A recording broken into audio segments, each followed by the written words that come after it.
Holy cow, it's time for another Sacred Cow Barbecue. Grab a plate if you're hungry for some truth. We're here to free our minds from our collective BS, our belief systems programmed into us through a lifetime of indoctrination by school, church, and media. No subjects off limits. Why? Because it's all connected. Stay tuned.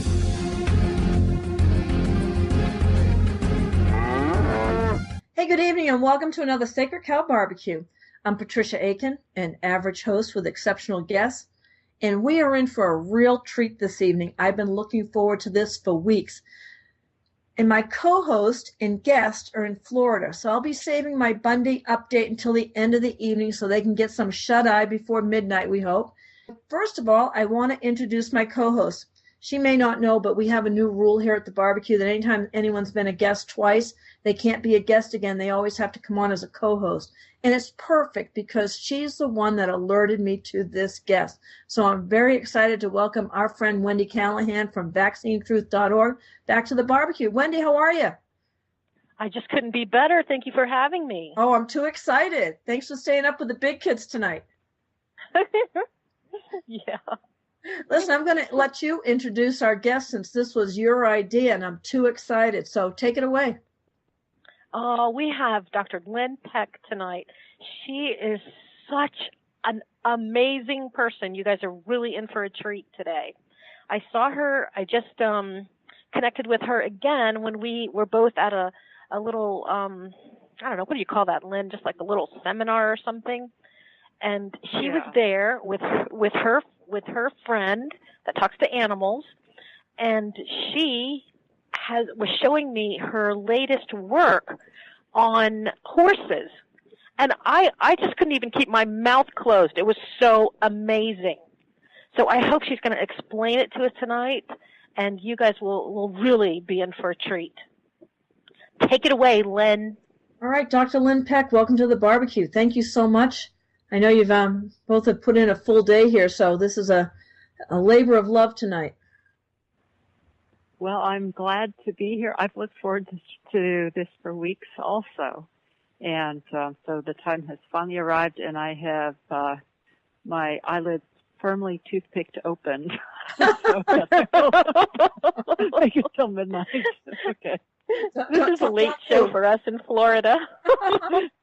Don't move. Okay. So Lynn, tell me, how did you get started working with large animals? Oh, when I was 1 or 2, my mother read me a book about horses, and she said I would hold the book and follow her everywhere going, read this, read this, read this, and it's not really gotten any better since then. So I became a veterinarian to work with horses, but along the way I also, did do some small animals, and it turns out that, I learned a lot from every species that is useful for applying to other species. And then after a while, I get the idea that, hey, maybe this is relevant to me also. And it's like, veterinarian, heal thyself, So I learned so much. And I mean, seriously, I'll, have a trip where I'll be working all weekend, and every animal I'll find the same pattern, or I'll find some new principle, that I had not been aware of before, some chemical or vaccine issue, whatever. And after doing that for, seeing it in every animal, I get home and I go, hey, maybe this is why I have such and such, And so it's a very, a kind of robust learning process, I guess. Well, awesome. Would be a good way to describe it. I've just left some horses, and I'm in love with this yearling who's so adorable. Well, he's maybe a year and a half now. Oh my God, he's even cute when he's naughty. I mean, he's just so. I'm fresh from horse country, and can't wait to hear some of these stories. But you actually work with an animal intuitive. My favorite video on YouTube is the one about the Black Panther that was named Diablo, and they changed his name to Spirit, and what a transformation working with an animal intuitive. Just amazing. I haven't seen that, but on occasion, I am aware to some extent about the impact of the name. And on some cases, I've even, just pleaded with the owner, please change this name. This horse really needs a different name. And so yes, those things are very important. Well, I just took care of a cat, a young cat, who had like nerve damage and his back end wasn't working very well. And we got him walking again. I have a low-level laser and stuff. But I told the owner, he's got the wrong name. His name is PETA, and it stands for pain in the you-know-what. Yeah. And I said, now he's had one. I think he wasn't in pain, but I mean, it was like, maybe you need to change his name. So, yeah. So Wendy, what's your favorite story that Lynn should start with here about this? Oh, she should definitely start with the story where that horse couldn't walk backwards. Oh, okay. Do you remember that one? Yes. Okay. The video that I showed you. Yes. Okay. So the context is, so I am a holistic veterinarian, and I also have about 30 years of research experience. So I do a lot of clinical, small-scale studies and data collection and try and put things together. And I also have been working with human applied kinesiology training for about 7 years and adapting that to use in the animals. So I'm always looking for patterns of which muscles are not turning on correctly. And so this one horse, he's a retired racehorse, and he's been retired for about 5 years, and he's had a lot of musculoskeletal problems. So he's not, really a good candidate for riding. But I had him in a particular stance in order to evaluate to make sure the correct muscles were turning off when they weren't being used, and one muscle in particular was not turning off when it should. And so I have test files for different substances to look for where we get signal, if you want to think about vibrational frequencies. And so this muscle had a very, very high signal strength for tetanus vaccine. And so we backed him up, and in the horse, the backing up gait should be a diagonal pair of legs moving as one, so it should actually be a 2-beat gait. And his was, you would think it was 5 or 6 beat the way he went at it, but sometimes the back foot would start first, sometimes the front foot would start first, and it wasn't consistent from step to step.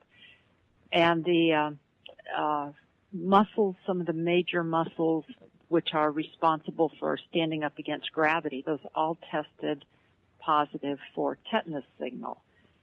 So I gave him a homeopathic remedy for tetanus, and for 20 minutes this horse was nailed to the spot, and after a couple of minutes he started yawning and chewing and yawning and chewing, but his third eyelid would also flick up, which is actually a symptom of rabies, not of rabies, of tetanus. The third eyelid was consistently flicking up, and he would yawn and the thing would flick. And I mean, there's a lot of activity as his nervous system was responding to this. And then when everything finally quieted down and he was just standing there and he looked pretty present, I asked him to back up, and immediately he started backing with diagonal legs.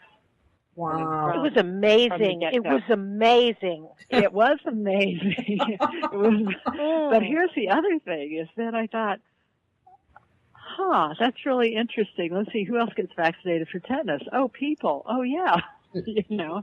So I tested myself, and sure enough, I had tetanus signal. So I talked to my chiropractor, who also does applied kinesiology, and she tested me with her test file, and I had a particular pattern of muscle weakness, and she said she sees that in a lot of her patients. So she started testing them. I showed her the video. She started testing, just this is all non-invasive, vibrational frequency, nervous system kind of stuff. Oh yeah, we're all over all this kind of stuff. Yeah, well, okay. Physiology, yeah. So,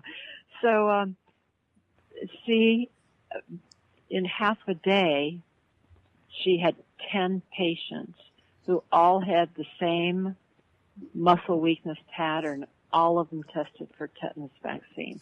And the next day, she had another 10. So it's 20 people in 2 half days who all have chronic muscle weakness, neuromuscular weakness of the same muscles, and all had the same pattern. And so that was a real eye-opener. And some of them, when the signal was cleared, immediately were stronger. And some of them had some significant reactions of their body, even though her method of clearing did not involve, anything invasive, no treatments that were oral or, ingesting anything, it was just energetic treatments. Yeah, energetic treatment, and she said people started having shooting pains in their necks for several days after the treatment. Some of them had GI symptoms and things like that. But the really cool thing is, since then, it did shift. It didn't all clear for me in one treatment. But since then, I can tell the difference when I walk. Those muscles I have not been using for years. I've usually, for most of my life, I've been physically active, but I can tell a huge difference in my energy level, being much better, and also those particular muscles, when I walk, I'm very aware of them, and they're working for the first time in decades. My last tetanus shot was probably 20 years ago. Wow, they stay in your system forever. So it raises some thoughts about what are the chronic effects of, some of these things, and how would you be able to track that down in a meaningful way that would withstand scientific scrutiny? Each one of those being its own problem. Yeah, I don't even care about the scientific scrutiny. I just want someone to know how to test for it and turn off those switches and turn back on the muscles it's affecting. And is it affecting anything other than muscles? Well, who knows? Yeah, well, that's what I'm asking. Have you come across that? Does it mainly show up in muscles for you? Well, if you think of the disease tetanus, what it does is it causes, it's related to muscles firing and not being able to stop firing. So they have these prolonged muscle spasms that lock jaw because their jaw muscles would lock tight. Right. And animals could not, and people, could not eat, could not swallow, could not move. The sawhorse stands. And interestingly enough, third eyelid flicking. And I was actually reading up on it. And so many of these animals actually die when their respiratory muscles become paralyzed. But when I was taking training in veterinary homeopathy, Dr. Richard Pitcairn was teaching us about vaccines from a homeopathic standpoint. And one of the things he said that I found very interesting was that there's the thought that, or the observations, repeated observations, that vaccines may take diseases, may prevent diseases in their acute form, but instead you may end up with something like the disease in a very slow chronic form. Gee, Wendy, you wouldn't say anything about that, would you? Oh gosh, no, absolutely not. Really, what sort of things would you say? I want to hear them. Come on, inquiring minds want to know. What vaccines are not my friend. Yes. Yes, they're horrible. I can think of nothing more. I can't think of anything worse than a vaccine, because it just unleashes filth into your body that your body then has to deal with forever, after and ever. Right, So you can find a good homeopath to clear it. Okay, so I want to ask you, you used a homeopathic treatment for the horse that couldn't pack up and stuff, but did you ever think about taking that same homeopathic yourself? Well, of course. Did Yeah, that's what you did, right? Didn't you do that? Well, yes, something like that. Yes, of course, I would. Yes. That's what I meant. I see things. I learn, in training, in reading, studying, research, and then, apply it to myself if it seems appropriate. Yeah, so but you went to a friend that was a chiropractor that was in kinesiology, and she just cleared that energetically. You didn't use the homeopathy, right? Well, I actually did take the remedy right after I saw the effect it had in the horse and tested and found it on myself. Yeah, okay. Oh, that's amazing. Okay. Yeah, I would too. And Lynn, let me ask you this: Were you able to walk backwards afterwards? You know what? I don't know. I still haven't tried. Well, we'll test that out at the break, and you can get back to us on that one. Yeah, okay. Let's just see. Can you walk backwards? Okay. Well, here we go. I'm standing up. Let's see. Yes, apparently I can. Okay, good. I think it worked then. There you go. Yeah. So, you know what else? Do you remember what else you were talking about when you took? Let's see if I can describe it. You had a picture of a horse, and then you would test him everywhere the muscle was having trouble, and it was down his whole body. Do you remember that? Do you know what I'm talking about? You had little dots that went all down the horse's body, and you could trace it where the vaccine went. Okay, so actually, you're close. What you're referring to is a study that we did in 2013, and what sparked the study is that we had been working with a barn of 2-year-old, very, very high-end, extremely high-end racehorses in training. And I kept noticing that these horses, as you got to the area of their neck where we commonly give injections, not just vaccines, but injections of most kinds, that they had less muscle cover. So you could feel the muscles, at the we're talking on the side of the neck, but closer up the front third of the neck. And you could feel, you had a little bit of a covering, kind of like going to the supermarket and, pushing on a piece of meat in the meat counter. But when you got to the rear third, or the lowest third of the neck on the sides, it felt very different. And these are young horses. They're athletes, in heavy training. And why wouldn't they have muscles there? And then using kinesiology-based testing, we also found that they had neuromuscular inhibition, and often they would have signal for certain chemicals that are commonly used in vaccines like formaldehyde or thimerosal. So after looking at this for a while, I thought, okay, we need to do something about this. So what we started out doing was just mapping neuromuscular inhibition on horses with a variety of vaccination histories, different ages, and just to kind of get an idea of what was out there. And some of the older horses who had been, got twice yearly vaccines, which is common in horses, for 17 years or 18 years, we measured some of these areas were 6 or 7 feet wide from front to back, and went from actually wrapped all the way up onto the face, the entire length of the neck, the shoulders, and extended almost to the tail.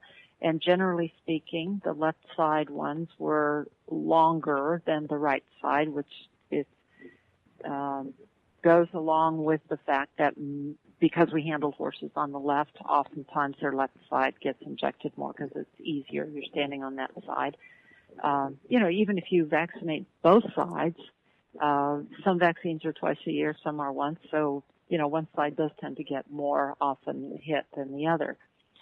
So then we started looking a little bit more specifically, and we were able, through the generosity of one of the barns where I was working, saw some horses, to do a couple of 20-week-long studies. And the first horse was 16 years old, had one Western encephalitis tetanus shot when he was 2 years old, which is when he had his surgery for castration or gelding.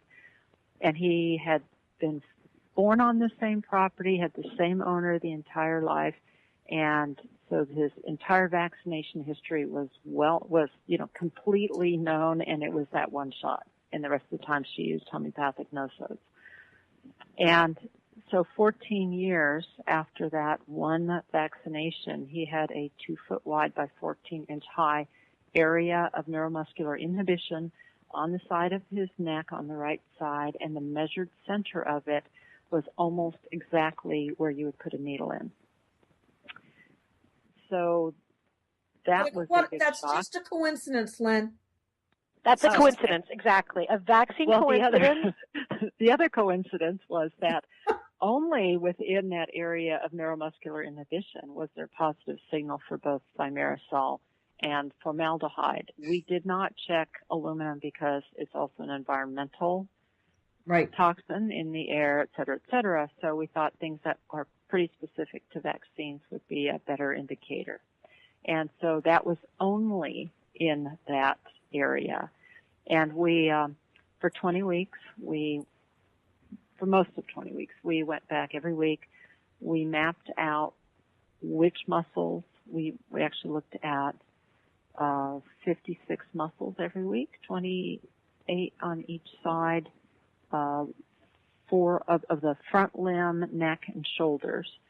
And we did some functional tests, strength tests, and then we videotaped I used a surrogate, a pre-veterinary student, and we videotaped everything. We tested the student before we did anything on the horse. If a muscle was weak, we would move away from the horse, test in front of the camera so that it was strong. If it was just the two of us, go back over to the horse, and then show that it was still weak.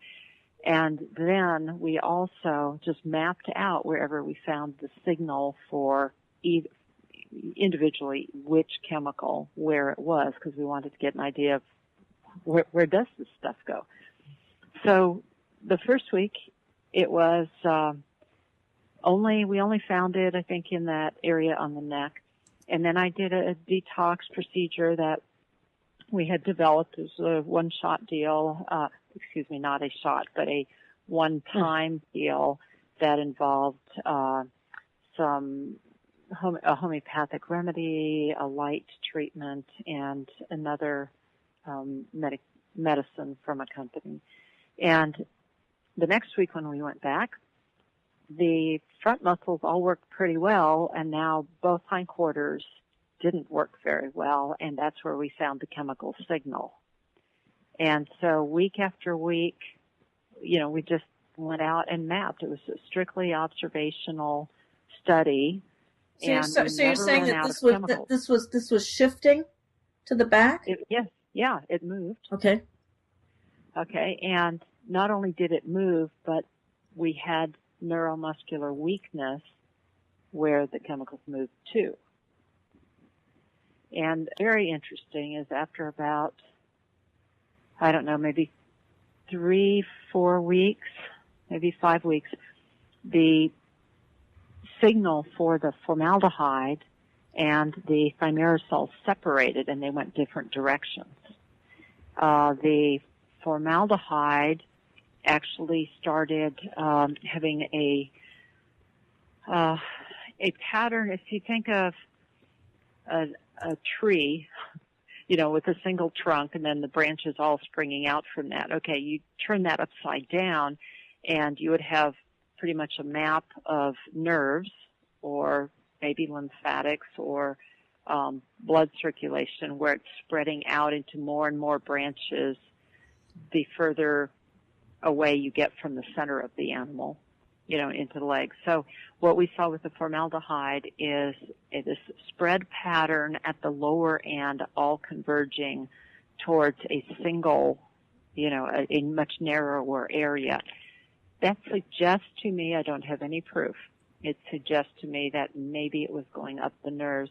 Formaldehyde is a solvent, and it dissolves fats, and so maybe it's going up the myelin. We don't know. That was not the purpose of the study, but it was a striking observation when we saw these two chemicals, which had at first only been in the same place with each other, and then they took two different patterns, and for the rest of the time, they mostly were separate. There were 3 areas on this and the subsequent horse, and then pretty much on every animal since then in 3 different species when we're working with chemicals. 3 particular areas where the chemicals in this particular horse seemed to be coming out of as if they had accumulated there. One was the sternum. One area was the bones of the pelvis, sacrum, and tail.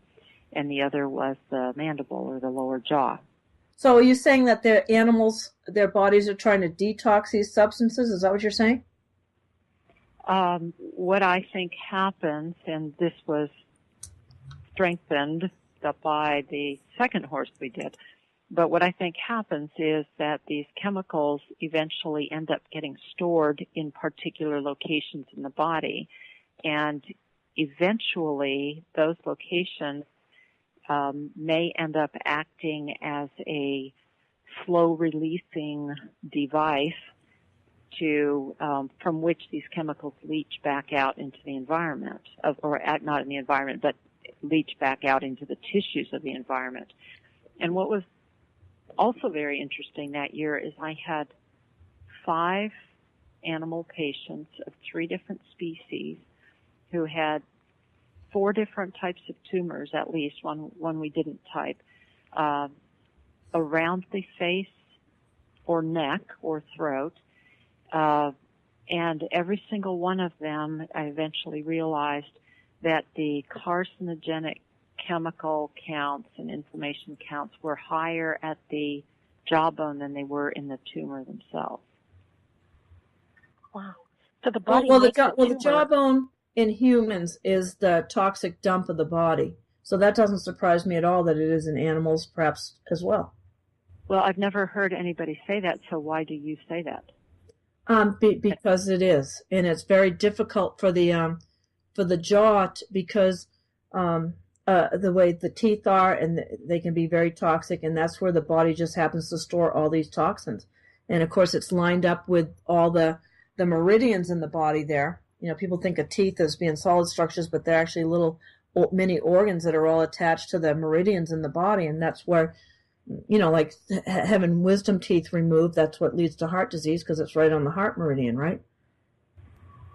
That there certainly have been observed relationships. There's other authors who write about specific bacterial species causing very specific diseases in very specific places in other organs in the body. Oh, absolutely. No question about it. So, and also, horses don't get a lot of fillings or root canals or anything like that. Yeah, thankfully. However, the mouth is the entrance for eating all kinds of foods that may or may not have been exposed to pesticides and, glyphosate-laden sprays and things like that, as well as water with fluoride and all of that. But I've never heard anybody talk specifically about the jawbone itself, the bone tissue. Sure. So anyway, so that's very interesting to me. Wendy, what's your next question for Lynn?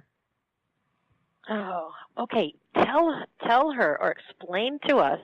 Do you remember when you were talking about how you could go down the muscle and you could see that the muscle was, I don't know if you were if it was dissolving or is just not there anymore, and you could trace that to the vaccine. Do you remember that?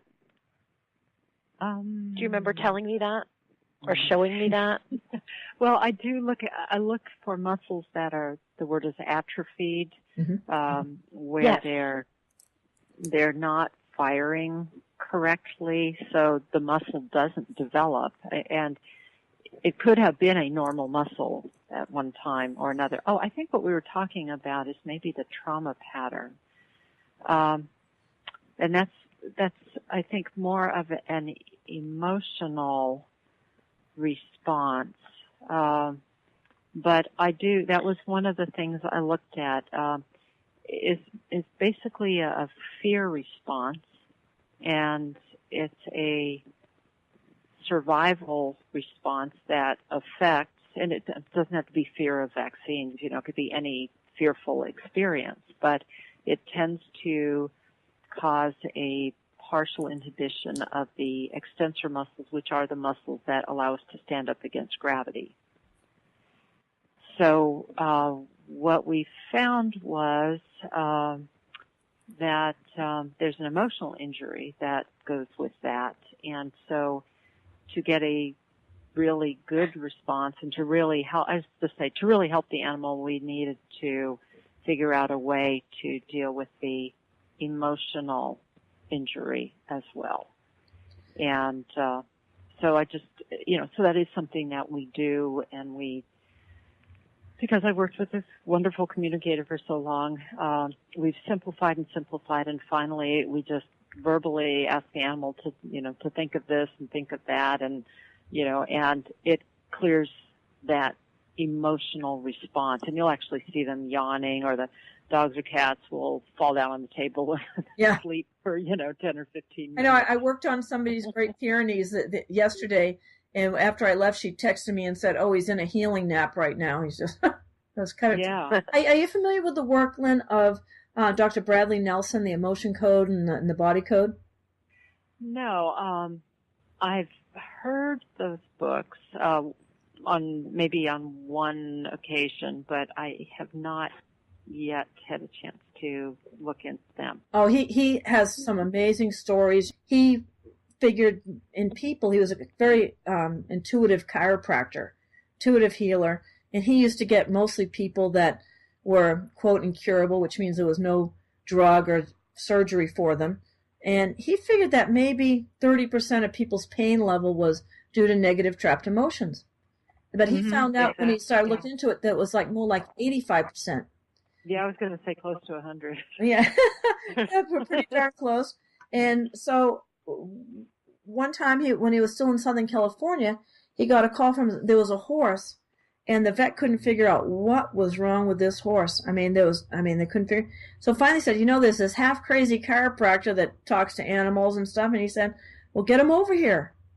They got him over here, and they were asking the horse through muscle testing with a proxy, like you're talking about, or surrogate, and was saying to him, what was his problem? Well, he was sad. What are you sad about? He's sad about a person. He's sad about a dog. He's sad about a cat. And they got to bird, and everyone cracked up when the horse said, yes, it's about a bird. And the owner said, just a minute. Right before these symptoms started, a little baby bird fell out of a nest and fell down and died right in front of his stall. And they said, is that what you're upset about? And he said, yes. And they cleared that, and all those symptoms went away, and he was right as rain again. Right. Oh, that is so cool. Well, Lynn, do you remember that story that you told me about when you had your friend that was the intuitive over, and she was explaining to the horses to try to feel how they felt before the vaccine, and then how the horses handled it? Oh, then we got to talk. Well, first of all, let's talk. That's a great question, Wendy. Let's talk about what an animal intuitive does and how you hooked up with this animal intuitive, Lynn. Okay. Well, let's see. What does she do? From the time she was, really 4 years old, she could hear animals, hear and talk to animals. Hear their thoughts. And Dr. Doolittle. Yeah. Actually, the first experience that she I believe, or one of the earliest that she remembers is going to the grocery store with her mom when she was about 4, and they had a live lobster tank. And she could hear the lobsters. You know, they had their claws, their pinchers rubber banded together. And she said lobsters are very polite. And they were, you know, is extremely stressful for them to be crowded in this tank, and they're stepping on each other, and they're just, you know, totally violating what would be their normal behavior, and they're saying, oh, excuse me, I'm sorry, I'm sorry, I'm sorry. But she could hear their distress, and she told me she was, you know, in tears, crying and telling her mother, don't go down this aisle, don't go down this aisle, because of what she heard from these animals there. Holy cow, wow. Yeah, we don't think that anybody has distress except us, you know. And we just ignore, you know, the pain and the anguish that goes on in other species. And they are just, I mean, they are as sensitive as we are, even more so. Right. I don't know if y'all saw an amazing video recently. It was about a bull. I think it was in Germany or Austria. A rescue place has a rescue farm, and this bull and the other animals are just kept in this little pen, like tied up. They don't get to move, stuff. And they went in and rescued this animal. When he came out, he said hello to all his friends, and then he started skipping around. And he loves the man that rescued him. I mean, it's just an amazing story. Mm-hmm. Those ones are just incredible. So this animal intuitive, I'm sorry, I don't mean to get you off track. We just love animals around here. So you're animal intuitive, so she could always hear him. She could always. And actually, from what I've read, many people can as children, but then their parents go, oh, you can't hear what the dog said. And they go, oh, I can't. Okay. Right. And, you know, like that's the end of it. Then the rest of us who are trying all our lives, oh, please, I just want to talk to my horses. You know. Well, did her parents try and talk her out of that? Or did they accept that she was really hearing them? I think eventually they accepted that she was really hearing them. And tell everybody what she said about the horses when she told them. I hope you can remember, but I'll remind you a little bit. Why don't you tell that story? Because you'll probably, since I'm not remembering yet, I haven't heard it yet. But anyway, maybe. Oh, okay. She said when you were talking to the horses, you said to the horse, now try to remember before you got that shot. And then when they bring the shot to you, so go ahead now. Do you remember? Well, actually, so that's part of the technique that we developed. And it actually came out of the concept was built on things that I read from a book by Peter Levine, who's a stress researcher, and he's written several books, but the one of my clients said, oh, you've got to read this book, it was called In an Unspoken Voice, How the Body Releases Trauma and Restores Goodness. And he's been researching the field of stress for like 30 years, and his hypothesis is that animals don't develop PTSD or post-traumatic stress. And so people all over the world are studying, you know, some of these stress responses in animals, and so he wanted to know what is it that animals do after a, you know, life or death kind of situation to prevent that. Well, I think he's wrong. I think they do definitely get into PTSD, but reading his book, and he was talking about you know, fight or flight, and then freeze, you know, the lion chasing the antelope, you know, the antelope goes, lion, you know, fight. He's, no, I'm not fighting, I'm flighting, you know, and then the lion's catching up, and he goes, and you get into a state of frozen with fear, and then you get a fall or a collapse with fear. And so this is all, you know, kind of hardwired in there. And reading his work, I began to realize that the emotional, if you want to call it lesion, that's a term they use a lot in osteopathy, right? Where's the lesion? Where's the glitch in the circuit?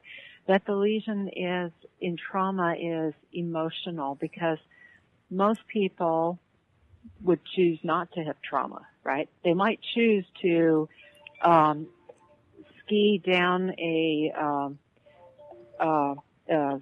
steep slope, without a helmet, in bad weather, but they're really not choosing to run into the tree, right? So that's kind of an involuntary thing.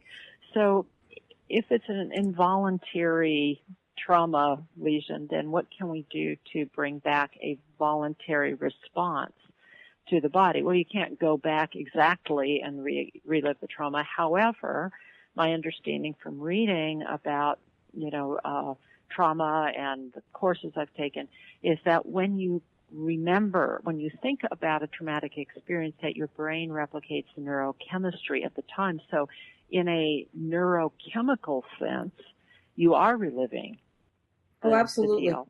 Yeah, and of course it's the hormones of stress and trauma, and that's something I've looked at also. But so that's going on. So how can we restore a measure of freedom of choice to that?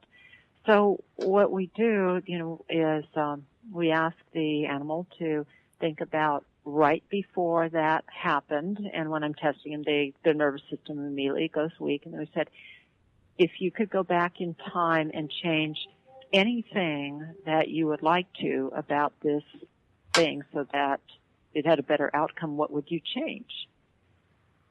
And it's their choice. And Laurie, my friend, has so tell me what's going on. And so one was a horse, and the veterinarian came with a, syringe for a shot. And in her mind, when she replayed that, she turned the syringe into a carrot and she ate it. Okay. I love that story. I loved it. And the next door horse goes, yeah, it figures she's always thinking about food. The horse next door had a comment? He had a comment. Yeah. In fact, we were doing that one of the first times we did that with the 2-year-old racehorse. And of course, the nearby horses were all listening in, right? And this horse had a fall because he was running in the pasture in the morning when the grass was wet, and he slipped. He said, I don't know, I was in the air, and all of a sudden my legs went out from under me, and I went wham. Wow. And so he said, well, what would you do differently? And the horse next door goes, wait until the dew dried. Oh. I was like, thank you for the peanut gallery. Okay. That's funny. So, everybody has their own way of solving the problem. Someone might say, well, I wish I had, I wish I was in a different home on that particular day. Or I wish, the other horse, it was so funny. There was a horse that had been injured playing with somebody else. And, the second horse had kind of, jumped on top. I mean, it was 2 girls playing, but, jumped on top of her from the side.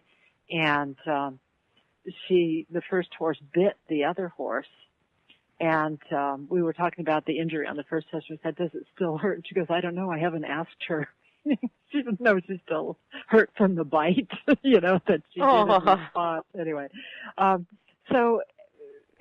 it was just an idea. How can you restore freedom of choice? Well, what would you would like instead, and you give them that freedom, and the body takes it, the brain seems to take it as, whoa, emergency over, I got to do something that I liked instead.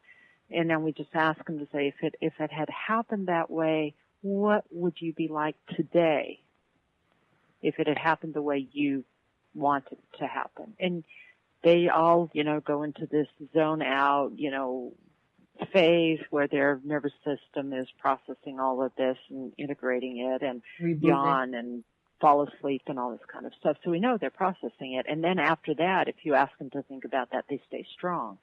So and also if you were to do muscle tests or whatever, they would do much, they'd be much stronger. In fact, yesterday I had a horse last night, and we're looking at some new patterns that we hadn't looked at before, which specific muscles are going weak. And this horse had at least 4, 6, 7, at least 7 muscles of the main ones I was looking at, which were all inhibited.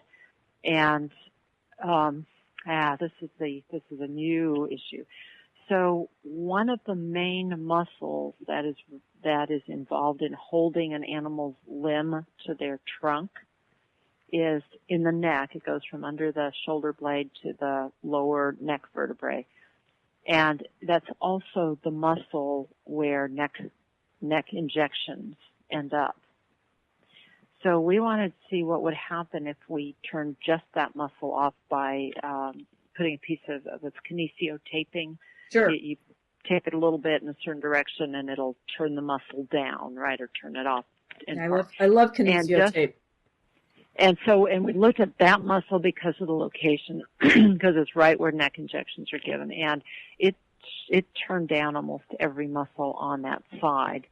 And so last night when I was looking at this horse and all these different muscles, I'm So I checked that one. We did this technique with the horses, and think about any shots you've gotten there. I would, and then do that. And boy, it turned every single muscle on that I had checked that was turned off.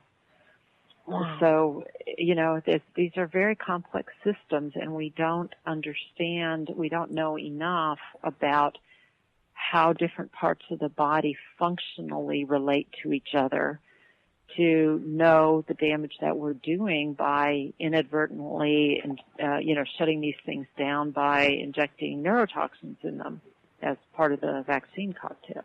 Gee, who would ever figure that out? Well, I don't know. Oh.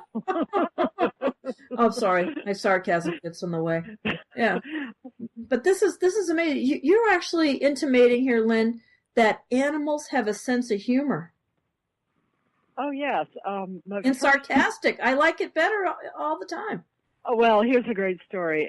When I first started working with this communicator, and she had a horse she had just recently gotten who had it's called a bowed tendon, but a tendon injury. It was a thoroughbred off the track, and it was pretty painful. And so I was, examining him, and so she's telling me what he's thinking. And so I'm standing in the stall and go, well, ask him this. Well, ask him this. Well, ask him this. I'm standing right next to the horse. Well, I'm asking her to ask him this, right? And she's telling me what he's saying. And finally, after about the fourth or fifth question, she starts laughing. And I say, what's going on? He said, I can hear you. I'm going, yeah, I'm standing 2 feet away, We are so slow to figure things out, So, yeah. So cool. And this particular horse actually used to talk with a Long Island accent. No way. Oh, you're kidding. I mean, it was a put-on accent, but he was imitating other people. Yes, animals have a sense of humor. They also imitate us. And I have a cat we would say his superpower is he can smile. But he taught himself to smile in imitation of me. Okay. Oh, that's hysterical. And he smiles not just with his mouth, but he opens his eyes really wide, and he will stick his tongue in and out, and he'll wink, and he does all these, motions when he's smiling. It's developed over about 3 years, but it started out, he was walking around with his mouth open, and I thought, oh my gosh, my cat has respiratory disease. Yeah. But I couldn't find anything wrong, He's like, well, his lungs are clear, and his rate's number. Why is he walking around like this? So I asked my friend, and she said, he's trying to smile. Okay. Wow. And he's amazing. Oh my gosh. Yeah, animals imitating us. That's something else. We're coming up on a break here real quick. Okay. And I just want to thank you both for staying awake so far. Good job. And we can talk up until the music starts, and then we'll be back after the break with some more fascinating stories about. Does she consider herself? What does she calls herself? A communicator? How fortunate does she work with more vets other than you? Not the same way. Not the same way. And she does work over the phone. She doesn't have to be physically present. So, she can pick up on animals anywhere, and animals are telepathic. Wow, that's so true. All right, everybody, stand by. We'll be back after the break with Wendy Callahan and Dr. Lynn Peck.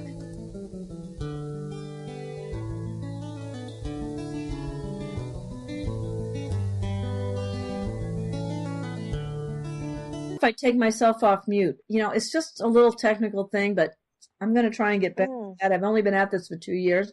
Welcome back to Cow Bar.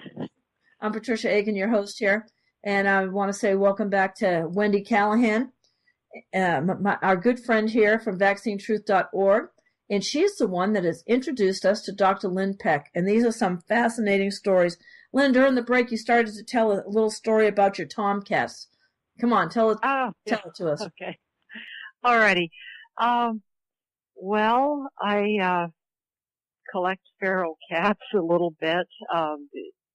In the local area, I'd help to just make sure their life's a little bit better. And I had an older tomcat who was really beaten up and really needed the food and the extras. And then a younger cat showed up one day and started chasing away the older one.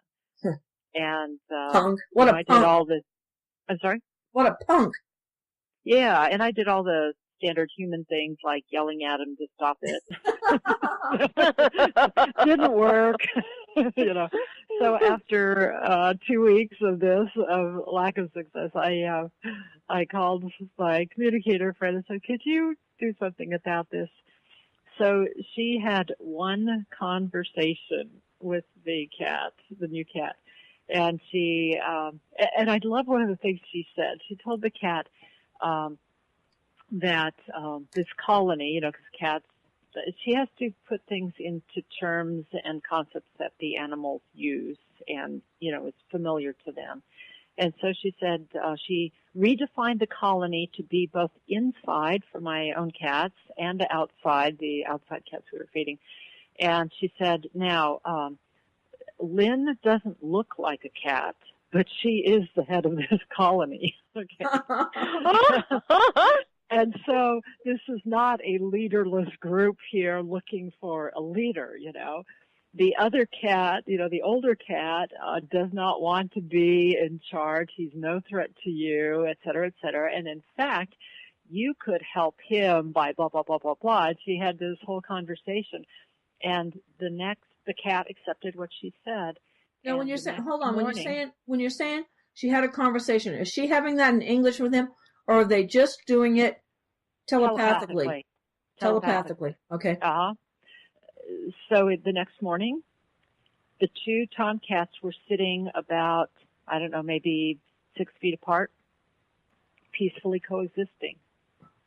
And they were, from that point on, it wasn't 100%, it was about 80%. They would go for a couple of weeks and then, there might be a fight or a chasing away, but before it was 100% of the time they couldn't get along. Wow. So one conversation immediately completely changed the dynamics.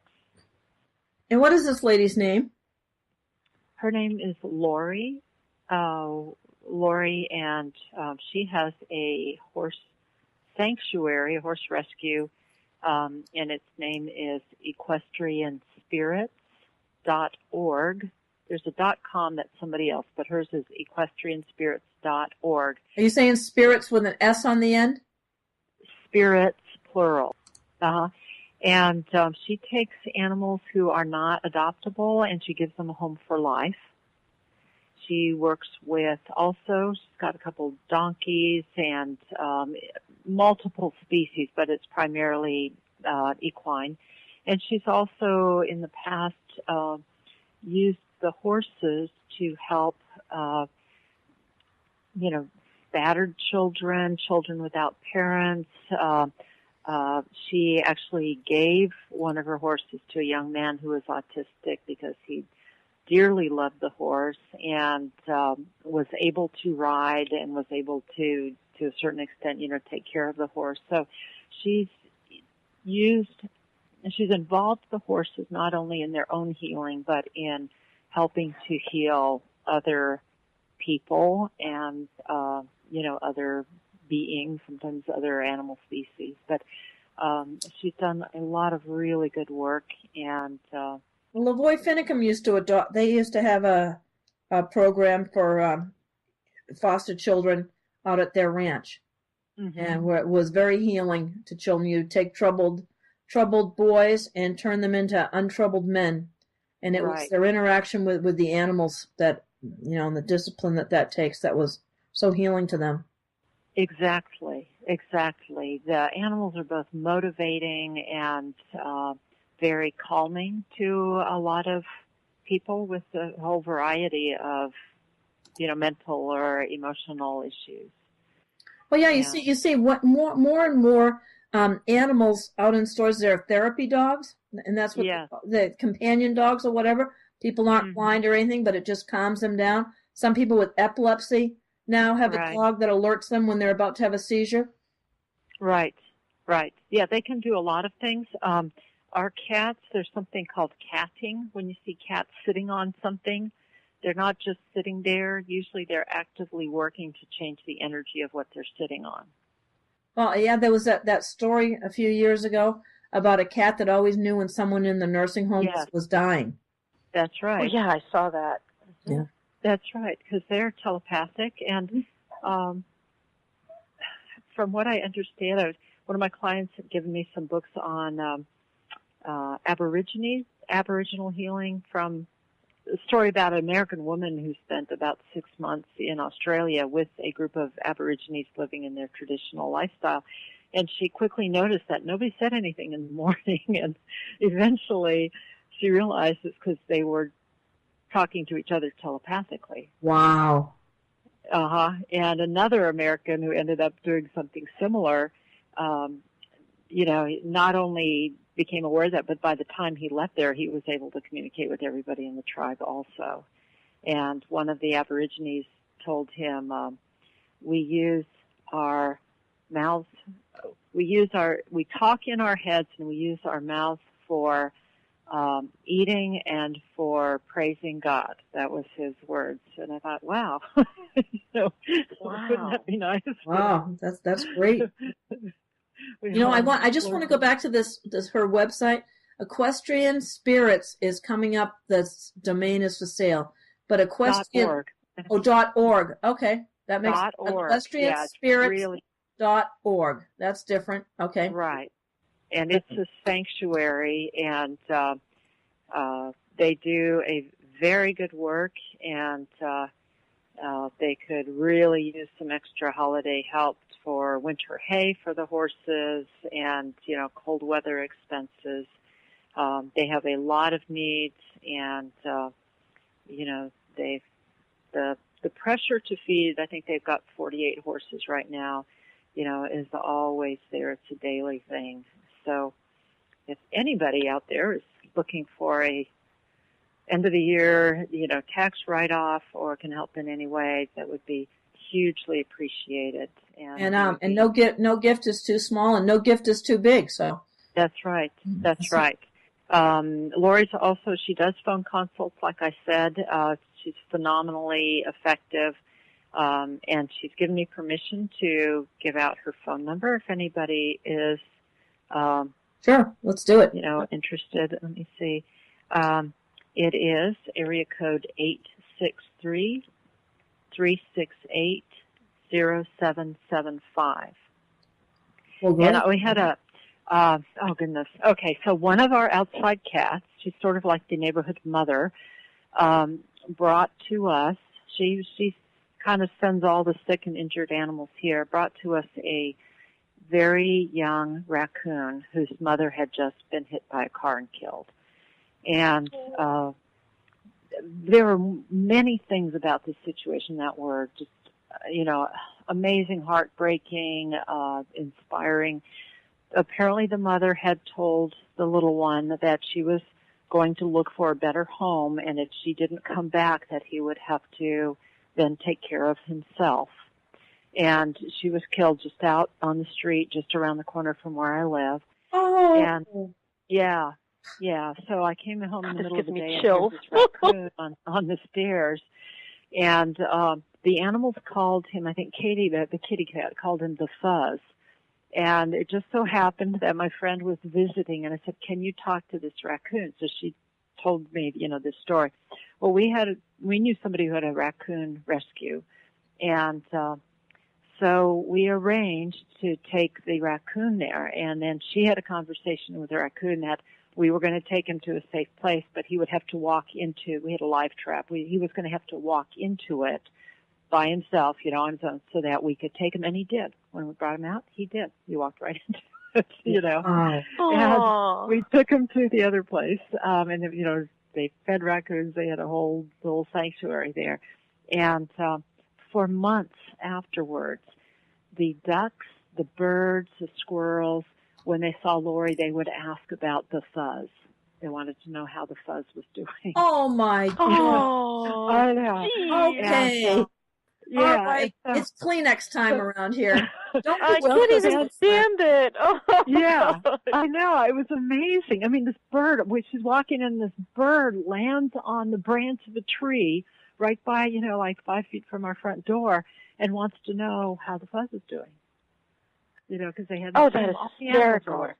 So we took him over to this rescue, and one of the older male raccoons, was looking at her kind of, he's entirely too young to be on his own. And we're like, yeah, that's why we brought him here, and so the older one kind of looks at it and thinks about the situation, and they the animals kind of opened up a place for him. This sounds like Andy. Yeah, but then the owner of the property, her son was turning, I think, 10 or 11. He got some money for his birthday, and he wanted a consult with his tarantula. Okay. Oh, my God. Oh, yeah. And Laurie is terribly afraid of the spiders, but she didn't want to turn down, the boy's request. So she just apologized to the tarantula. She said, "I'm so sorry, but to me, you're very scary and you're very difficult for me to look at." And the tarantula more or less said, "Yeah, well, to me, you're pretty ugly too." Yeah, look at you with all that hairy stuff coming off your head and stuff. Yeah. Who could like this? Right.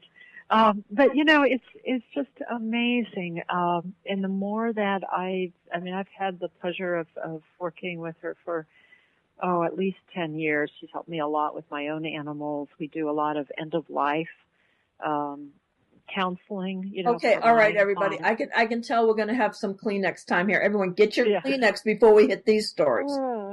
Well, I won't go into a lot of those, but it's just, there is so much that's going on a spiritual level that we do not know. And I'll just tell one story, and this is a tearjerker until the end, which I think the end is pretty cool.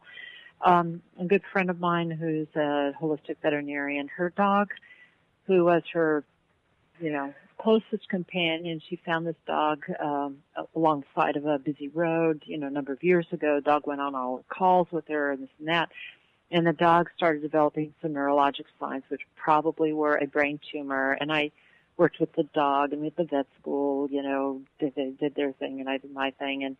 And the dog, we really extended her quality of life and I think her lifespan, but at a point it was no longer a quality of life that anybody would want. So she arranged, she was going to have the dog put to sleep, and I offered to drive her so she could, hold her dog. In the morning of the day that the dog was supposed to go in the afternoon, her horse, whom she grew up with, and went through, her parents' divorce, it was this lifeline horse. He was probably close to 40. He was down with colic, and it was severely painful, and drugs were not controlling it, and he was not a candidate for surgery, so she knew she was going to have to put her horse down on the same day that the dog was putting down. Yeah. And you just think, oh my gosh, this is so cruel. How could anybody have to, go through this kind of pain? So I called my friend Laurie, and I said, this is what's going on. Can you help? And she got in touch with the horse, and she said, as soon as the appointment was made for the dog to be put to sleep. The horse knew that he had to work fast. He didn't have much time because he wanted to be on the other side to catch the dog when she came. Oh, I'm telling. Oh my God! I knew what you were going to say. I wrote it down just so I could prove it. I said he wanted to accompany the dog on the journey. Not accompany. But be there first. Be there first. Oh my gosh. Yes. Yes.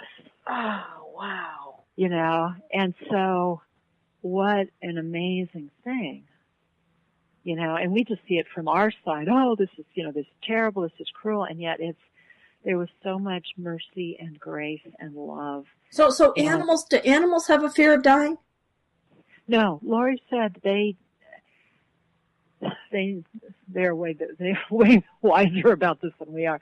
She said they never use the word die like we do because to them it's not really,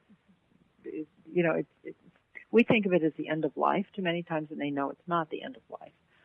So they don't use that word very much except in certain circumstances. What do they say?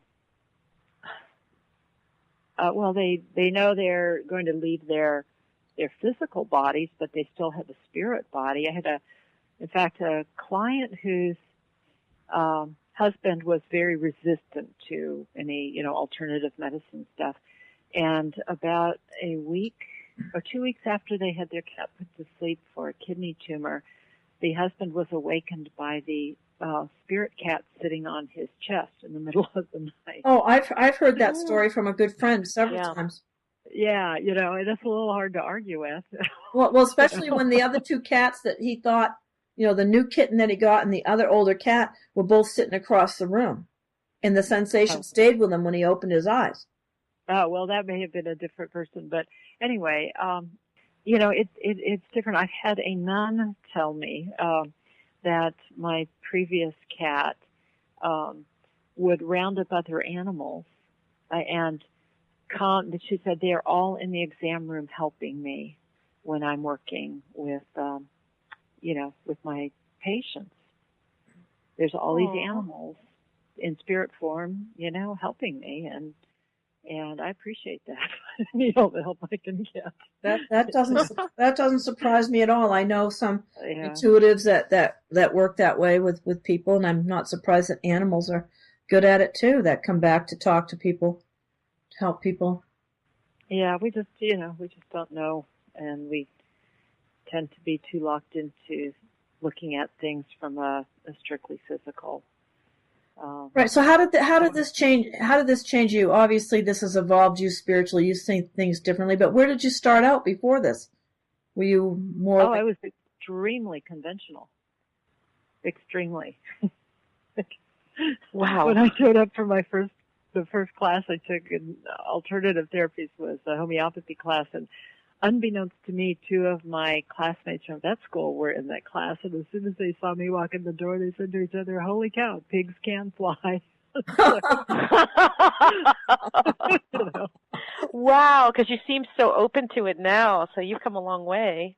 Well, it's a paradigm shift, and it keeps happening, and things will happen. I go, oh no, not another paradigm shift. Okay, so your Sacred Cow Barbecue. It's a pretty apt title because I just had to throw out so much stuff that because I believed it wasn't the reality of the situation. And okay, all right. Now I've got to ask you because. I was a vegetarian for a long time. I had a conversation on New Year's Eve one time with some friends and about the disgusting way they slaughtered animals. And I said, oh my God, I can't eat meat anymore. And I went for over like 25 years without eating meat. And then I went back to it. And so how do animals feel about vegetarians and about being eaten? I don't know. Oh, come on now. Okay. No, I have call your lifeline. We want to know. I call my lifeline. Why don't you just invite her to your show for next year? All right. Well, okay. We'll have to have her on and ask her about that. Yeah. So I've never had that conversation. So. Oh, that's interesting. Sorry.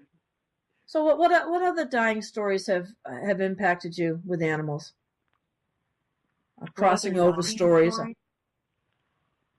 Oh, goodness. Well, that one was like the major one. Oh, yeah, you don't have to talk. This was right before dying. I think this is a really helpful story for hopefully for a lot of people. There's a person who came, her dog was really ill, a chronic disease, and she came up to, here, for some specialty care and regular medicine. And then, I also saw her, and we were in it was like a special, we called it the consultation room, but it's kind of like a sitting room, but a private room. And she came up with a friend of hers, and I walked in the room, and her dog was sitting with the other person being petted. And as I walked in, the owner said to me, "Do you see that? He always does that. He will never go to me for petting if there's, somebody else in the room." And I said, "Really? Why does he do that?" She goes, "Oh, I know exactly why he does that." "Why?" "Well, 7 years ago, she had brought home two new dogs, without checking with this dog first. And this was a breed that's well known for their intelligence. And she said, ever since then, he won't, he doesn't come to me for affection." And so I said to the dog, on a scale of 0 to 10, "How upset are you about this?" Oh, he was like a 15 or a 20. Whoa, and, about having other animals? She brought animals home without asking his permission. Exactly. Oh, and so I said to her, "Have you ever apologized to him?" And she looked at me kind of surprised and said no. And I said, "Well, why don't you apologize to him now?" So she went to him with tears in her eyes, on her knees, and she said, "I am so sorry. I know that hurt you when I brought home these, two other dogs without ever telling you or asking you or letting you know or anything. And I apologize so very much for doing that." And I said to the dog, "Do you accept her apology?" "Yes." "Okay. On a scale of 0 to 10, how upset are you about it now?" 0. So I said, "Okay, great." I said, "I need to go out to the car to do something." I've got Kleenex right here. Thank you. Yeah, okay. So I went out to the car to get something, and I came back, and the dog, the owner's still sitting on the couch, the person's sitting on the couch, and the dog has his head on her lap, and she's petting him. And as I watched, he put his front feet up on the couch, and then stood up, nudged his head under her arm, got up on the couch, turned around so that her arm was wrapped around his for the first time in 7 years. And he died 2 days later. I think he was euthanized very near death. Oh, so my gosh. For 7 years, all he needed was an apology.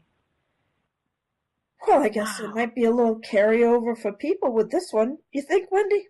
Well, yeah, you think? Yeah. I mean, we just, we don't think they have feelings, so we don't bother to, apologize when we hurt their feelings. We don't think we do hurt their feelings, and we do hurt their feelings. Yeah, they have, it's funny that Brad Nelson tells a story. Again, he was still in California, early days before Healing Code and Emotion Code got rolling. Yeah. And someone, they went out for a walk with their little dog, one of those little fluffy, little things. And and they're out for a walk in Southern California in the desert. A coyote came and grabbed the dog. And they ran after it for as long as they could, and then they finally lost it, and they were devastated. This was their precious little dog. Right. Oh, they were just heartbroken about it. But 4 days later, they opened the door, and there's the little dog on the doorstep. And he's a matted, filthy mess. And so they immediately take him to the vet and have him all fluffed and buffed, and he was fine. Yeah. He wasn't injured very much. I mean, he was fine. But his personality had changed. He used to be one of those little dogs that would greet everybody with a bark. Yeah. And now he wasn't saying boo to anyone. Right. And so they knew Brad's work. And so they called him up, and he says, yeah, bring him over. He probably has terror, Yes. something like that. So they bring him over, and they ask him, they through a proxy, do you have any negative trapped emotions? Yes. It was sadness. And they asked him what he was sad about, and he said he was sad because he thought he was never going to see his humans again. Yeah. And so when they cleared that emotion from him, he barked at them, greeted them, ran out to the reception area, greeted everyone there, ran to the x-ray room, said woof woof to everybody there, and then came. Yeah. It's like, I'm back now. Right. Yeah. Laurie says, with horses, it's all about the emotions. And it is. I mean, one of the reasons that people like animals is because we can share emotionally with them. Right. Yeah, I remember when a friend of mine's mom passed away, and he'd been her caregiver for a long time. It was a long, drawn-out, horrible disease. Yeah. And he sat down on the floor one day and was crying, and his cat, who was like one of those black monastery cats, I forget, there's a special name for him, and he came over, and he put his paws on his shoulder, and then he put his face against his and cried with him. Yes. Oh. Mm-hmm. That's Gerald, Wendy. Yeah, I do a lot of emotional work with animals. In fact, getting back to the whole vaccine thing, what I'm finding now, I do my testing a different way, and what I find out a lot of times is that the unresolved emotions are keeping the animal from being able to detox. Oh, completely. The chemicals, and sometimes, it's just at one organ. But do you remember when you were telling me about how the horses, after they had the shot, they said they couldn't see? Do you remember that? Yeah, we did a short survey. I made up a form because I'm, research background, everything has to be written down on a form, right? And we just tried to ask non-leading questions, okay? Most of these were 2-year-olds. They'd been vaccinated multiple times already. And we just asked them, do you notice a difference in the way you feel before versus after you get a shot? Have you ever felt this before? How long does it last? Just some very general questions. And the responses were, to me, very alarming and also very shocking. So one of the biggest things was, their proprioception, was affected. So they said, the ground wasn't where it used to be. My nose isn't where it used to be. Proprioception, for people that don't follow that word, that's like their gait, how they walk and things? Well, no, it's actually, proprio means self, and like perception. So your knowledge of where your body is. So if you can't feel your foot, you don't know when you bump into a rock, right? Right. Or if you can't, so this one horse said he memorized where everything hard was in the stall so he wouldn't bump into it. Because, it would be like having a growth spurt, and all of a sudden your body parts aren't where they used to be, and you have to navigate, and you're not sure exactly where you are in space, so how can you avoid bumping into something? So another horse said, many animals, had their eyes became light sensitive. One horse said every time he took a bite of grain or whatever, he had to put his head down by the floor so it wasn't next to the light-colored painted walls because they hurt.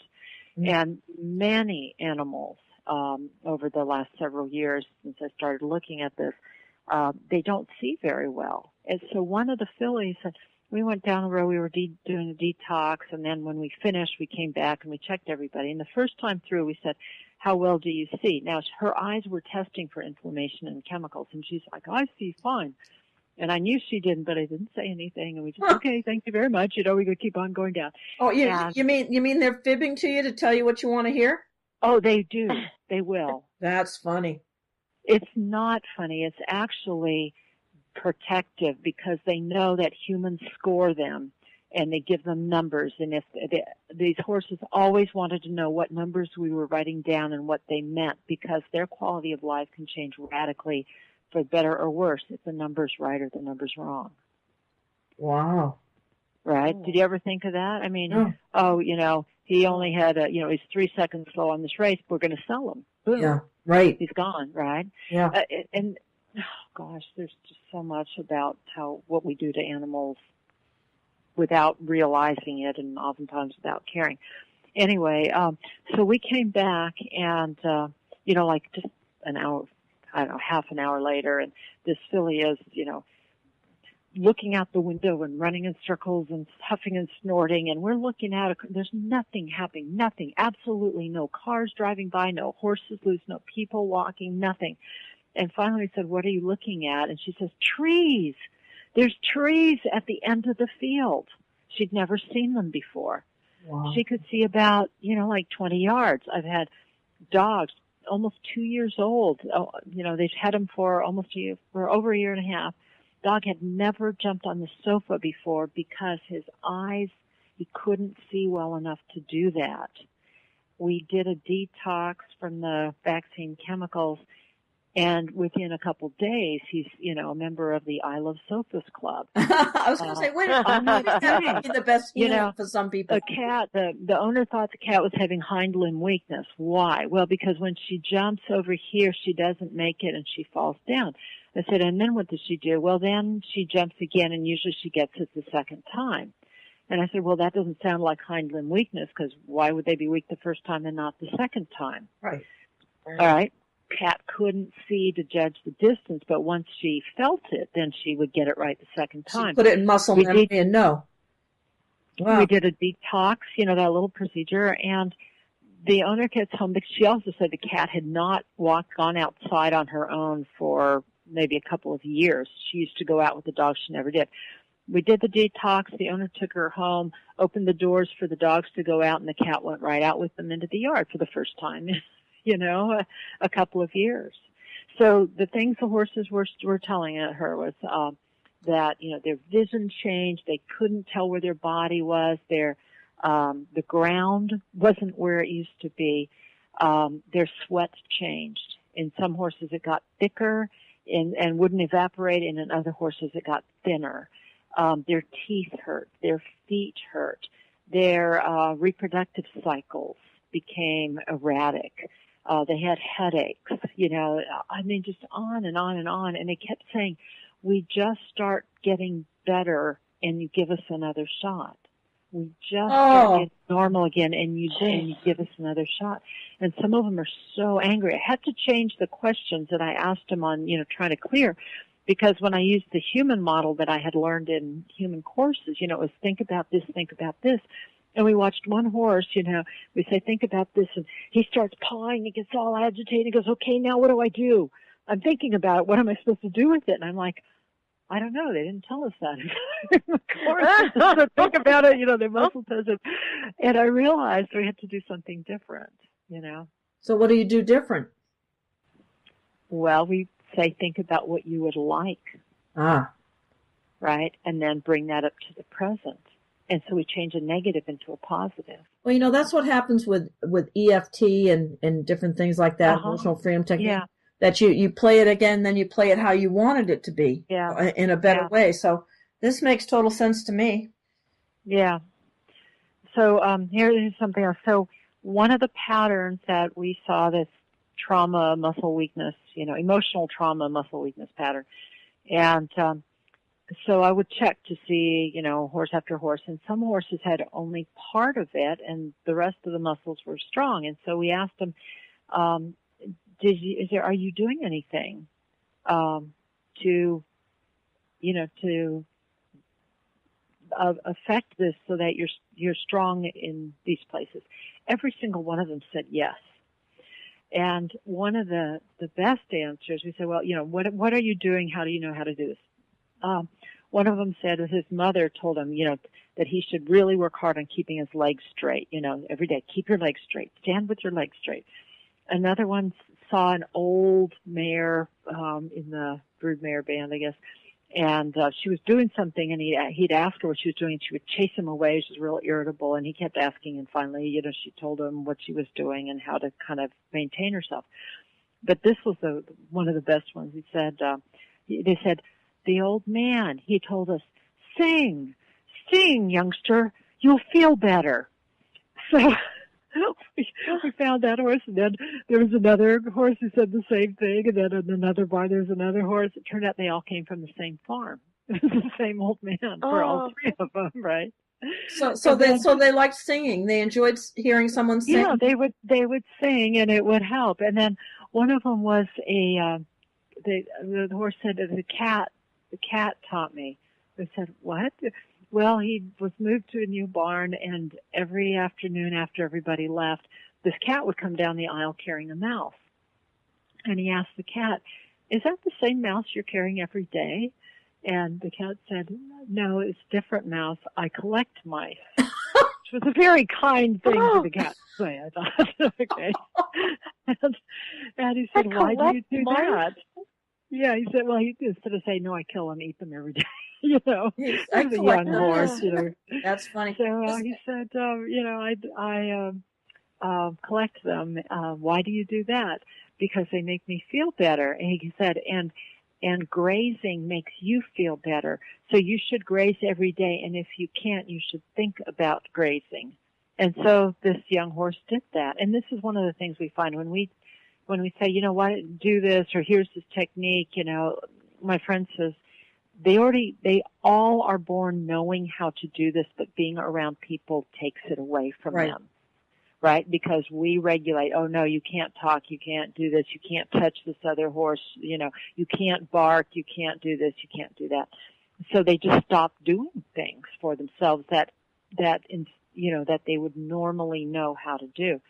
But if you, I tell them, look, you can do this anytime you want to.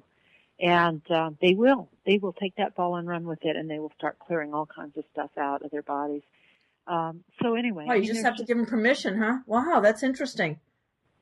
Well, to the extent, I'll tell you this is the extent, and this was appalling to me. We were working with one horse who had been best friends with another horse. They were, next door neighbors in the stall, and there was a window in between where they could communicate and all. And, we were saying, well, and the horse was lonely. So, well, what about your friend? Or, could you talk to him? Well, maybe. Why not? Well, that they know at this point in life already that they're not supposed to talk to each other, even though horses are herd animals. And he's like, well, they moved him, and it's just not been the same. And I just haven't really tried talking to him since then. So we kind of encouraged him to try. We went around the corner to the opposite side of the barn, and then we realized that the best friend horse was still next door, but instead of being the side stall, it was the stall behind his. But it was still only one concrete block width between them. Mm-hmm. But he wouldn't even try to talk to him anymore. Wow. And just these profound implications that animals whose social order and everything about them is herd, by the time they're 2, they won't even try to have relationships with each other. Wow, that's amazing. Lynn, I've got a question for you. Yeah. Steve, one of the folks here from the network, he says, can your guest talk to exotic pets? I have a bearded dragons. One is sick, and I'm not 100% sure of what she needs. Yes, she's talked to pythons and, like I said, the tarantula and, any species. She's talked to all kinds of animals and insects. I used to talk to my tomato plants and my other plants. They used to talk if they wanted to be moved into the garage at night and covered or what they want. Yeah. She's done snakes and reptiles before. Okay, well, that's great. Steve, I put the link in there for equestrianspirits.org, and you can get in touch with Laurie through there. The phone number's right there in the link to contact her. So give her a call, and let's find out what's wrong with your bearded dragons. That'd be awesome. So, I noticed that the yearling that I'm talking about, his name's Leroy, in case his owner's listening, but I Uh-huh. call him the young prince because he's Uh-huh. just beautiful. And I said, Uh-huh. don't worry, it's going to be your day one of these days. And he gets so excited when the rodeo horse comes home. If I was in the house and I would hear him going off, and I go, oh, Katie's home, I would know because he's so excited that the other horse is back. Yes. Uh-huh. I mean, it's just amazing. And one time when she left and took the trailer, he chased the trailer all the way to the end of the fence and was so upset, just donkey kicking and running Yeah. around. And they go to a tree. There's these two trees. There's other trees in this field where they stay, but there's this set of trees that they go that seems to be their happy place. And I don't know what it is, but that's where they go and like to be. I think it's got to be something kind of energy vortex or something with those trees, because that's where they go. Well, there's always a reason. Yeah. It's just hard for us sometimes to figure out what it is. Oh my goodness, my cats have been hanging around the whole time we've been doing this. They are just so aware and so involved. Like I said, the cat outside who, tells there's a sick duck. So the duck shows up at the door because the cat told the duck to come here. Yeah, go see my mom. She can fix you. Yeah. Yeah. And Wow. they look out for each other. And there's just so much more going on. I mean, even just the other day, I gave two of the cats, there's three inside, and so two of them got treats, and the other one was in another room, and so I put some on the floor for him, and the other cats did not eat them. They saved them for the cat that they were intended for. Wow. That's a nice colony. Yeah, it's just they are just so much more there than we ever give them credit for. Yeah, well, it's the shame a lot of times, I hate to say. Yeah. Wendy, you told me a part of a story, something about a red car, something red. Oh yeah, remember that, Lynn? It was yeah, that was the horse who couldn't, one of the 2-year-olds, and again, not being able to see, and so I actually paced the distance. We said, "Can you see that?" It was a lipstick red sports car. No, I see a red blur. The other barn that faced this one, there, like a long row of stalls facing each other, about 300 feet. I said, "Can you see the horses in the other side?" I can see things walking around. I think they're horses, but I can't really tell. So we did a detox from the vaccine chemicals, and the next week we came back, and I said, "Can you see that red car?" And the horse said, "I can see the expressions on the faces of the horses in the other barn." Wow. Yeah. Wow. That's it. See, these animals are affected just like the children are. Mhm. Yeah, they absolutely are. I find, so what I started to tell you on that study, where we were doing the dots and everything, we then, with the horses, we then, after taking the horse who was 14 years down the road from his one shot, we then had the opportunity to work with a horse who had never had a vaccination before. And they were supposed to wait until I got there to do a baseline evaluation. And at the last minute, the owner changed her mind. And so when we arrived, the horse had just had the shot, So I thought, oh, well, that's a huge bummer if you want to say anything, have any kind of a control, pre and post treatment. But on the other hand, I wasn't going to let that opportunity go to waste. So we spent 20 weeks evaluating that horse also. And we found the same thing with the chemicals accumulating, lining up over the bones of the pelvis, over the sternum, over the mandible. And when we looked at which muscles were affected, they were actually the muscles that allow you to stand up, off the ground.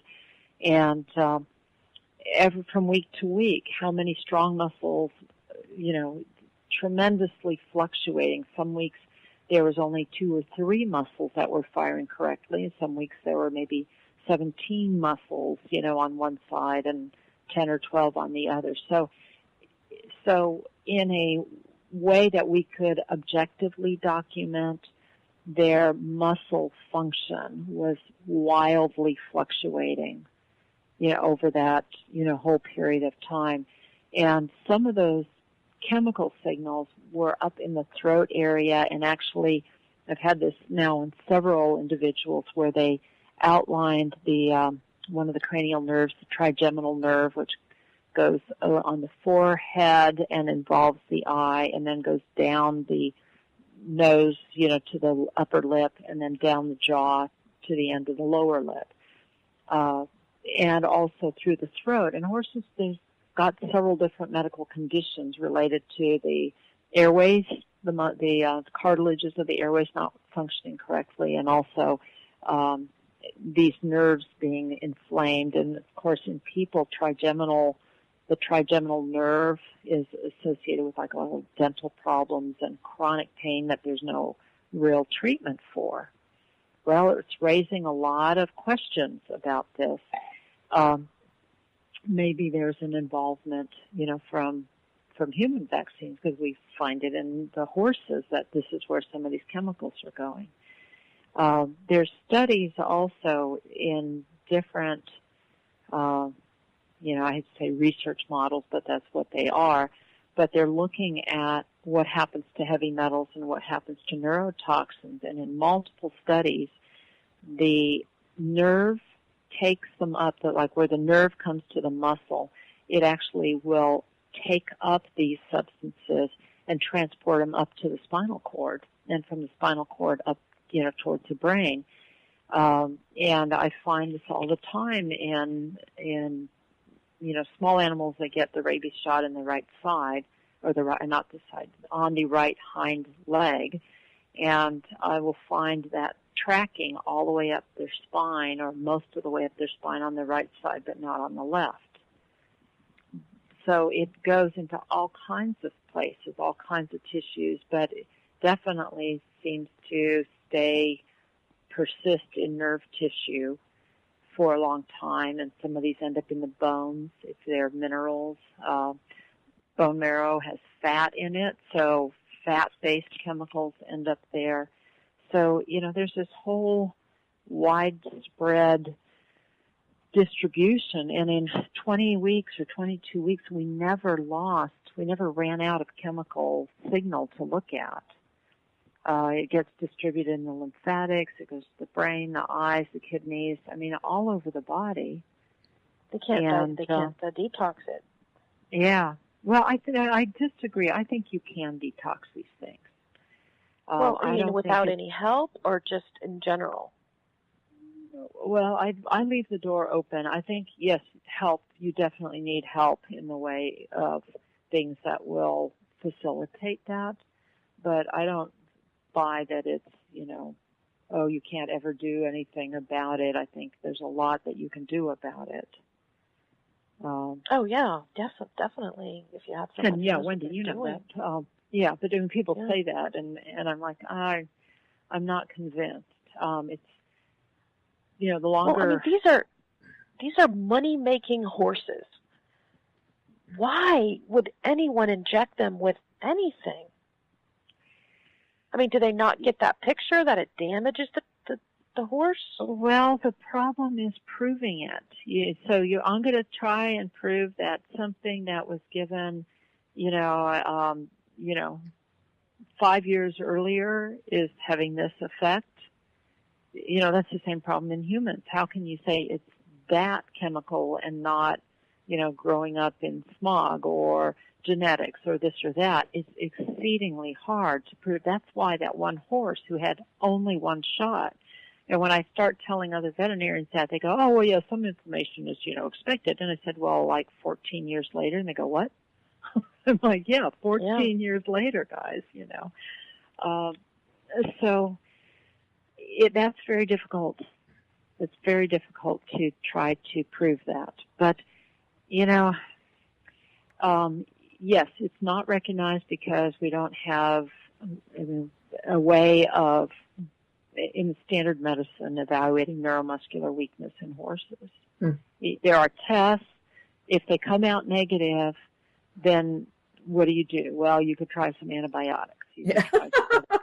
But that's a wastebasket diagnosis. So that's right. Always, so Lynn and Wendy, I have had a wonderful time tonight. I really have, and I want you both back. And I'd like to invite Laurie back because we want to hear more of her stories. This is just this is where my heart really is. The Bundys have kind of got me off track. I've been following that just because there's wonderful people.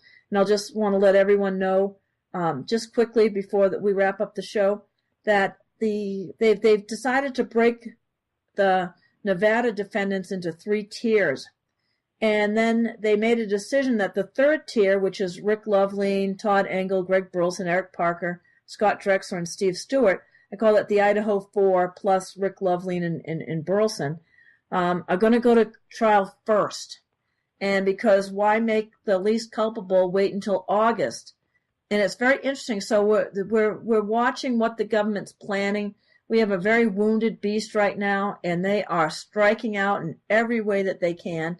I mean, it's amazing. They're not letting Roger Roots see Ammon Bundy when he's in trial. He's his assistants of counsel, not letting him see him because he's not the attorney of record. There is no attorney of record. He's a pro se litigant. I mean, they're just blocking everything. Subpoenas that was supposed to go out, they wouldn't let them be filed. It's amazing. And the second group in Oregon is getting set for a trial about the same time. And they're messing with them too. They've added charges to that. I mean, they just can't say, oh, okay, we screwed up. The leaders aren't guilty, so obviously these other folks aren't guilty either. They just want a conviction in the worst way.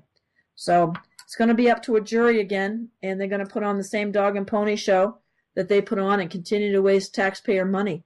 But I think one of the best things I heard this week was there's actually a video of now sheriff, then deputy sheriff, Joe Lombardo, saying on a Las Vegas talk show, well, we couldn't arrest them because they weren't doing anything illegal after the standoff. Well, really? But obviously Harry Reid had an axe to grind, and the BLM has an axe to grind.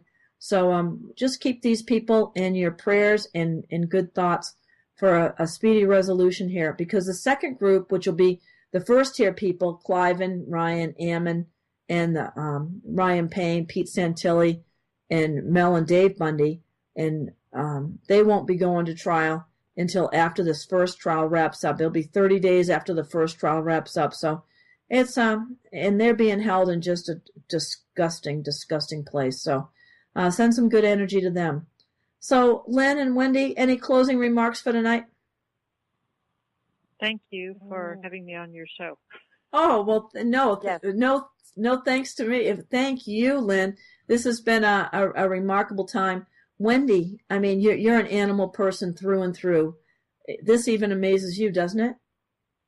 Yes, it does. I'm going to have to definitely call her and let her come have a talk with my dogs.